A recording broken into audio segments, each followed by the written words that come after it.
السلام عليكم ورحمة الله وبركاته. habeenimo wanaagsan akhyaartana daawanaysa meel kastood ka joogtaan daafaha caalamka ku soo dhawaada war waxaan caaw idinka haynay caalamka youtube-keenan badiyo bari channel caawaan idin hayno waxa ugu dooron Mareykanka duulumaadyo North America oo xanimay ilaa Yurub wararka ka imaanaya Afrika oo cimiladeedu iyaduna isbedeshay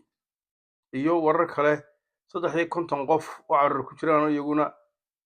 kuna waxay badda wararkaan caaw idin hayno Yurub Afrika warar aad u xiiso badan baan idin haynaa ku soo dhawaada warkii oo faahfaahsan Mareykanka ayaa mar kale dib u xaqiijiyay in aanu ujeedkiisu ahayn burburinta NATO amba nidaamka caalamiga ah balse uu ka go'an yahay amniga xasiloonida iyo wadajirka difaaca Yurub arrimahaas oo si weyn looga doodayo shirarka amniga ee Munich sidoo kale warar kale oo la xidhiidha Mareykanka ayaa sheegaya in dhibaatooyin duulimaad oo ka dhacay Toronto ay saameeyeen duulimaadyada Mareykanka, Canada iyo Yurub iyadoo boqolaal duulimaad dib u dhac ku yimaadeen sidoo kale Iran waa mid ka mid ah quwadaha military ee ugu waaweyn bariga dhexe waxay leedahay ciidan tiro badan gantaalo ridadeedu dheer tahay drones casri ah iyo awood ay ku carqaladeyn karto marinka Hormuz sidoo kale Iran waxay saameyn military ku leedahay dalal kale iyadoo taageerta kooxaha hubaysan sida Xisbullah iyo Xuutiyiinta taasoo ka dhigaysa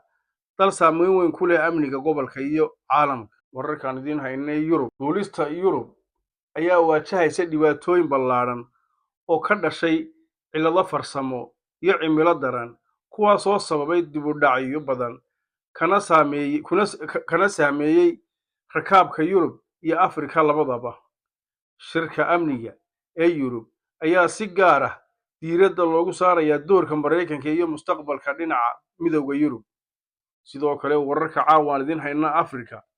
waxa ugu dooron xaaladda cimilada Afrika ayaa sii xumaanaysa iyadoo abaare iyo gaajo ba'an ay ka jiraan Kenya gaar ahaan gobolka Mandera ee Soomaalidu degto halkaas oo malaayiin xoolo ah ay dhinteen malaayiin dad ahna ay wajahayaan gaajo dhanka kale xiisadaha siyaasadeed iyo amni ayaa weli ka taagan qaar ka mid ah dalalka Afrika inkastoo maanta aan la helin war siyaasadeed oo gaar ah sidoo kale wararka ka imaanaya badaha Liibiya 350 qof oo caruur ku jiraan ayaa la waayay qaarna ay lusan yihiin ilaa imika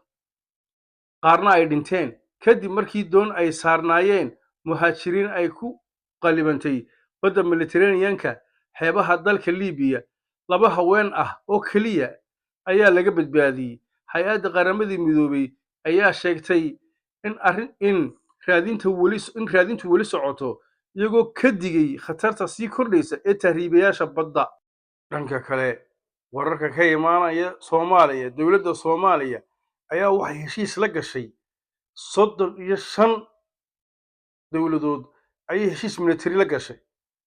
maanta dawladda Soomaaliya heshiis difaac ayay la gashay Sacuudi Arabiya si loo xoojiyo iskaashiga military ee gobolka taasoo ka tarjumaysa isbedelada siyaasadeed ee geeska Afrika dhanka kale madaxweynaha Soomaaliya Xasan Sheekh Maxamuud ayaa wajahaya dhaleecayn xooggan iyadoo Khaliif Cabdiqaadir Macalin Nuur uu ku eedeeyay madaxweynaha inuu ku socdo hab maamulkii iyo indha adeegii xilligii farmaajo taasoo muujinaysa khilaafka siyaasadeed ee sii xoogaysanaya dhanka kale madaxweynaha ayaa mar kale doonaya inuu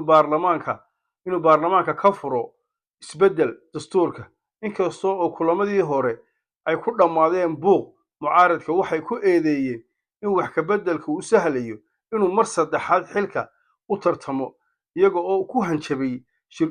hanjabay shirguddoonka baarlamaanka si gaara dhanka kale wararka ka imaanaya Jamhuuriyadda Somaliland madaxweynaha Jamhuuriyadda Somaliland Cabdiraxmaan Maxamed Cabdullaahi Ciro